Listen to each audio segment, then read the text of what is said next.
আজকে আমি নিয়ে এসেছি তোমাদের জন্য একটা স্ন্যাক্সের রেসিপি। এটা হলো রোল সিঙ্গারা। দেখো তোমরা কিভাবে বানাই। এর জন্য আমি নিয়ে নিলাম 2 কাপ ময়দা। এবার আমি এর মধ্যে দিয়ে দেব আজওয়াইন বা জৈন, আর দিয়ে দেব আমি লবণ। এবার আমি এর মধ্যে তেল দিয়ে আমি এটাকে ভালোভাবে ময়ান দিয়ে মেখে নেব। তোমরা কিন্তু সন্ধ্যাবেলায় খুব সহজে এটা বানিয়ে নিতে পারো। চায়ের আড্ডাটা কিন্তু জমে যাবে। এটা কিন্তু খেতে খুব দারুণ আর খুব মচমচে হয়। ব্যাস, এবার ময়দাটা মাখা হয়ে গেছে। এখন আমি এখানে আলু সেদ্ধ করে রেখেছিলাম, তো আলুর খোসাগুলো ছাড়িয়ে নিচ্ছি। আলুর খোসাগুলো ছাড়িয়ে আলুগুলোকে হাত দিয়ে একটু ভেঙে দেব। এবারে আমি কড়াই গরমে বসিয়ে দিয়েছি, আর এখানে আমি দিয়ে দেব তেল। তেল দিয়ে এবার আমি এর মধ্যে দিয়ে দেব পাঁচফোড়ন। পাঁচফোড়নটা লাল হয়ে আসলে আমি এর মধ্যে দিয়ে দেব আদা আর কাঁচা লঙ্কা থেতো করা। এবারে এগুলো একটু ভাজা হয়ে আসলে আমি এর মধ্যে দিয়ে দেব জিরে আর ধনে গুঁড়ো, আর দিয়ে দেব লাল লঙ্কার গুঁড়ো আর হলুদ গুঁড়ো। একটুখানি জল দিয়ে দেব, নাহলে এগুলো আবার পুড়ে যাবে। তারপর আমি এর মধ্যে দিয়ে দেব কসুরি মেথি, আর দিয়ে দেব সামান্য একটু চাট মশলা। এবারে এগুলোকে একটু ভেজে নিয়ে আমি এর মধ্যে সেদ্ধ করে রাখা আলুটা দিয়ে দেব। আলুটা সেদ্ধ করার সময় আমি লবণ দিয়েছিলাম, তাই এবারে আমি এখানে সামান্য একটু লবণ দিয়ে দেব। দিয়ে এবার আমি আলুটাকে আর একটু ভেজে নেব। আমার আলুর স্টাফিংটা এখানে রেডি হয়ে গেছে।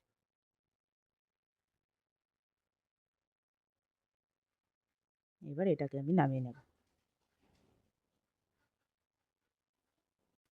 এইবারে আমি একটা থালা নিয়ে নিয়েছি রুটি বেলার জন্য। রুটিটা যেহেতু একটু বড় হবে, তাই আমি একটা থালার মধ্যেই করব।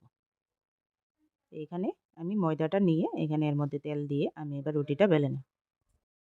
এইখানে রুটিটা বেলা হয়ে গেলে আমি এর উপরে আলুর স্টাফিংটা দিয়ে দেব। আলুর স্টাফিংটাকে একদম হালকা করে পুরো রুটির মধ্যে ছড়িয়ে দিতে হবে। এই রোল সিঙ্গারার মধ্যে এই প্রসেসটাই কিন্তু আসল। এইবারে আমি ছুরির সাহায্যে রুটিটাকে কেটে নেব। দেখে নাও কিভাবে কাটছি।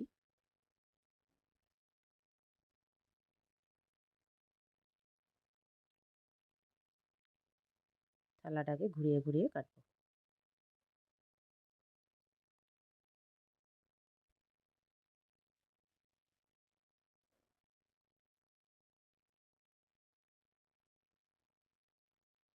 তো এখানে কাটা কমপ্লিট হয়ে গেছে।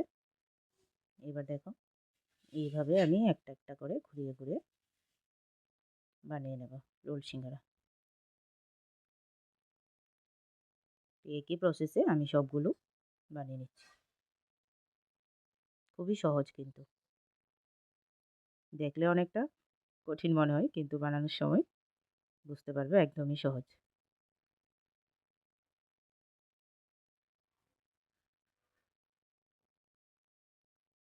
সবগুলো একসাথে রেডি করে নিয়ে তারপর আমি এগুলিকে ভাজবো।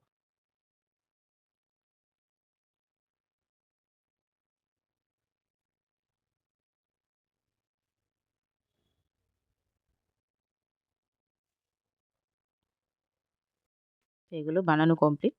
এবার আমি একটা থালার মধ্যে উঠিয়ে নিচ্ছি। দেখো কি সুন্দর লাগছে দেখতে। এবারে আমি কড়াই গরম বসিয়ে দিয়েছি, তার মধ্যে আমি দিয়ে দেবো তেল। দিয়ে আমি এবার একটা একটা করে রোল সিঙ্গারাগুলি দিয়ে দেবো।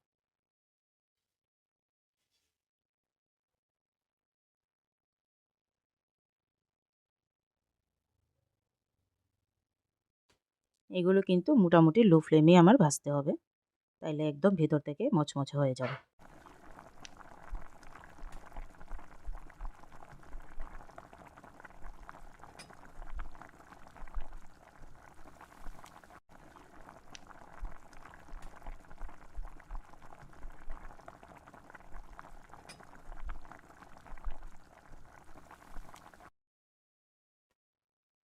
এখানে ভাজা কমপ্লিট হয়ে গেছে, এবার আমি নামিয়ে নিচ্ছি। দেখো আমি এবার একটা ভেঙে দেখাচ্ছি কীরকম হয়।